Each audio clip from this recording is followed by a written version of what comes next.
Now that Fortnite Chapter 2 Season 4 has been out for a week, I've been able to fully review all of these fish and figure out how they're going to be used in the competitive meta, where you should use them, when you should take them, and how you should use them. So I'm going to break that down. Let's jump right into it. Okay, I'm going to start off with the thermal fish. Now, I don't actually have one here, but basically, since the thermal fish give you thermal vision, you're going to want to use them for late game. Now, when you use a thermal fish, you obviously get the thermal viewing on any enemy target. And this means that when you're doing your late game rotates, you will easily be able to see anyone through wooden builds and try and get easier picks that way. Oftentimes when people are rotating in the late game, they're not able to get picks because they can't find open targets. But when you're in thermal vision, you're actually able to see who is out in the open, who is behind cover, and what picks you can easily get. So the thermal fish should always be used and saved for the late game unless you're in a team fight in the mid game where you need to use it to try and get the positioning on where the enemy trio is. But if your trio does manage to make it to the late game, make sure to save your thermal fish for them because it will make your rotates a lot easier as you can see where everybody is. Next up, we have the hop flopper. Now, these things are amazing. I love hop floppers personally. Now, I do have a lot of bias when reviewing this fish, but they do give you low gravity for 45 seconds. So this low gravity allows you to easily make rotations, especially down hills, as you don't take fall damage when you're using one of these. These things are also great when you're trying to make a push for high ground, because even if the person up there manages to deny you height, you can easily back off your push for height just by jumping off the side because you take no fall damage. They also allow you to push people easier in team fights when you're fighting with your trio. Just because you get the low gravity, you can easily build up and try and take high ground much easier. So the hop floppers are great for team fights and late game rotations, as they just make your rotations quicker overall. Next up, we have the spicy fish. Now, the spicy fish is amazing. If you didn't know, there was actually like a mini chili pepper meta last season where people would literally carry around chili peppers in the late game just so that they could get those quicker rotates. Now, with the addition of the spicy fish, it is much easier to do that. Since you can hold up to 3 of these,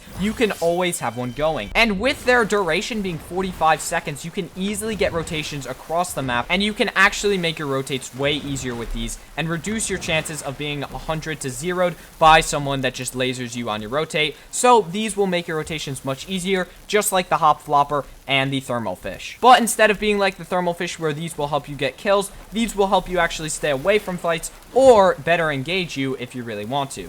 So these are great for the late game when you're trying to rotate and get away from people. Next up, we have the jellyfish. Personally, my least favorite fish. Now, this fish is basically a chug splash. It is a chug splash. It gives you 20 health or 20 shield, depending on what you need. But the catch is, it also gives people around you that 20 health and 20 shield. So it's great for when you're trying to heal up your teammates, but you can only carry 3 of these at once, which means that the maximum healing you can get is only 60. Now, you used to be able to carry up to 6 chug splashes, which allowed you to get a ton more healing, 120 in fact. But with these jellyfish, that value is halved, and in order to actually get decent healing, you're going to need to carry at least 2 item slots worth of them. So jellyfish are really not worth carrying, but they are good for trios, and they are good for healing up your teammates, but I would not recommend carrying these in an actual game mode. Next up, we have the shield fish. Now, the shield fish is basically just a slurp fish, except worse. These things, instead of being like the slurp fish where you either get health or shield, they only give you shield. I can prove that to you right here, because if I take fall damage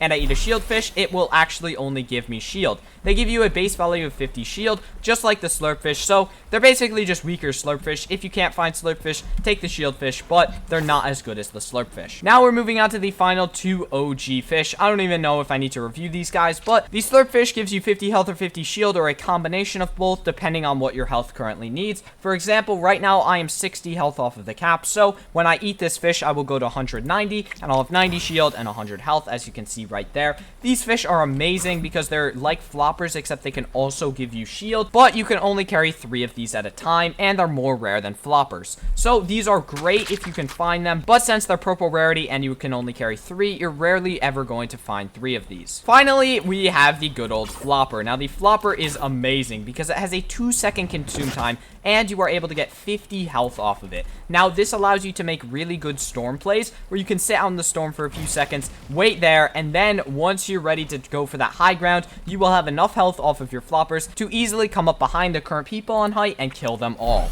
So floppers are amazing for the late game. Really, all of these fish are amazing for late game. That is basically the general consensus of this video. You want to save your fish for the late game, as most of them are amazing utility for then. The jellyfish can heal your teammates easily on rotates. The spicy fish increases your chances of getting through a rotate successfully. The hop flopper allows you to take height easier or just rotate easier. The thermal fish allows you to get much better picks on rotates, as you can see everyone around you much easier. The flopper allows you to make storm plays and not die out in zone. And the shield fish is, I mean, it gives you shield. What do you want it to do? It's a shield fish. No, but in all seriousness, this has been how to use every single fish in Fortnite Chapter 2 Season 4. If you guys found this video helpful, please consider leaving a like on it and subscribing to the channel, as that would help me out a ton. Thank you so much for watching the video. I hope you have an amazing day, and I'll see you in the next one. Yeah.